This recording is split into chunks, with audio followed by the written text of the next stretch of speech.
Welcome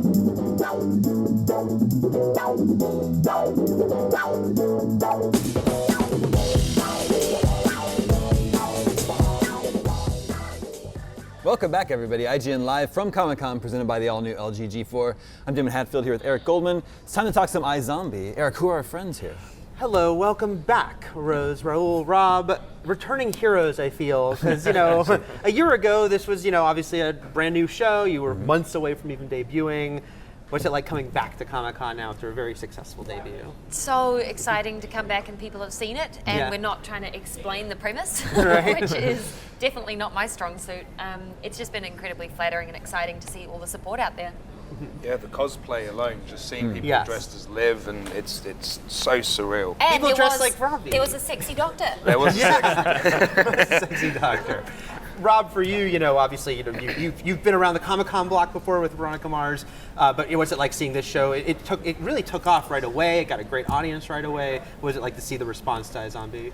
It's been incredible. It is such a difficult premise to explain. It can sound kind of silly, and so last year there was a lot of trying to explain what is indeed a really Zomcom Romdrom? Yeah, Zomcom Romdrom. We had it reduced to that, but this year when people have seen it, the response has been great. Well, you had an awesome finale. A lot happened. Your character made some very big decisions and choices, and then had to kind of undo some of that.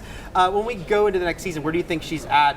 Obviously, pertaining to Major and Blaine and everything, and all these changes to these important figures in her life. Yeah, I think Liv hadn't told anybody that she was a zombie because she had this profound fear that she was going to be abandoned and isolated, and really that has been realized to a certain extent now for her. And the good thing about hitting rock bottom, really, is just that at least everybody knows, everybody who she felt like she really needed to communicate that with has been told, and if they are able to get over that, it's going to be stronger for it in a friendship capacity or romantic or whatever it might be. So she's in a very, very difficult situation, but I hope for the best for her.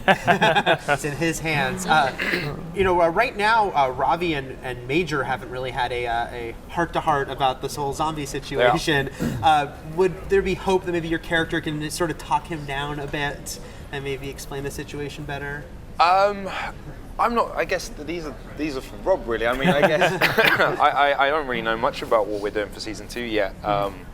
But I do know that obviously they're still. We can talk about they're still living together, and I think they still have their friendship there. And I don't think the focus is between the portrayal, like Ravi not telling Major. I don't think Major's focusing on the Ravi side of it. It's more to do with Liv. I think he understands the predicament that Ravi was put in, and he's friends to both of them. But Liv obviously came first, so I don't think their friendship kind of took too much of a hit. Rob, that finale had so many great moments. You had an amazing use of 80s music and shotgunning zombies. Can you talk about that sequence, and did you just know this is working, this is coming together? Well, that sequence we knew before the season started. In fact, when we cast Rob Buckley in the role of Major, he called me and said, listen, I want to make sure that I am not just supposed to be the love interest pining away for Liv from the sidelines all year. Will I have something to do? And I pitched him that storyline. I said, the season finale is going to be you going into zombie headquarters like De Niro in Taxi Driver. Right. Like you have that big moment, and so we were always gearing up for that. And as we were doing the episodes, we'd take certain paths, but it was always aimed in that direction.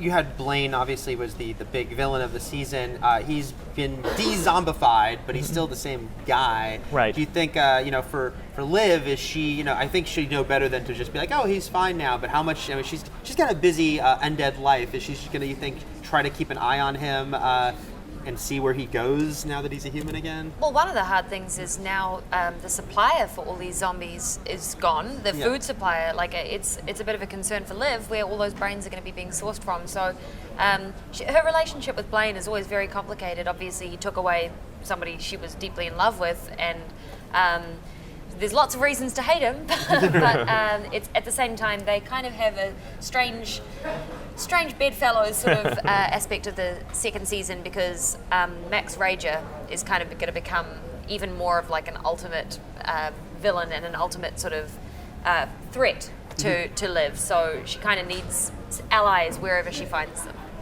You guys did something really fun with Ravi and Major by kind of putting them together as roommates, as buddies, and I know in real life that kind of was reflected by the fact that in real life, Rahul, Robert, they play video games, and you saw a lot of the things that they had in common. For you, it was like seeing those scripts, and it was like, this is starting to seem a little familiar. You know?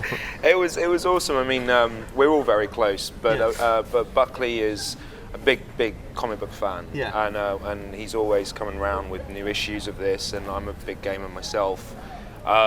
And it just made sense, I guess. It was the way for them to bond. And I remember the first scene, we were asked, like, what are you guys playing right now? And it happened to be Diablo 3, and that's it. That's how it made its way into the script, and it's become its own thing.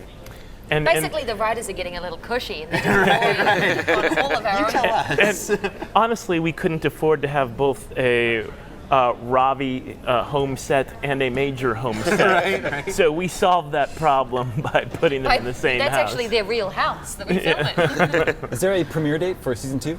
October 6th. October 6th, Yeah. iZombie returns. Ladies and gentlemen, thank you so much for coming by the show. All right. Thank you. Thanks for having us. Stay tuned, still more to come from IGN Live here at Comic-Con after this. Thanks, guys.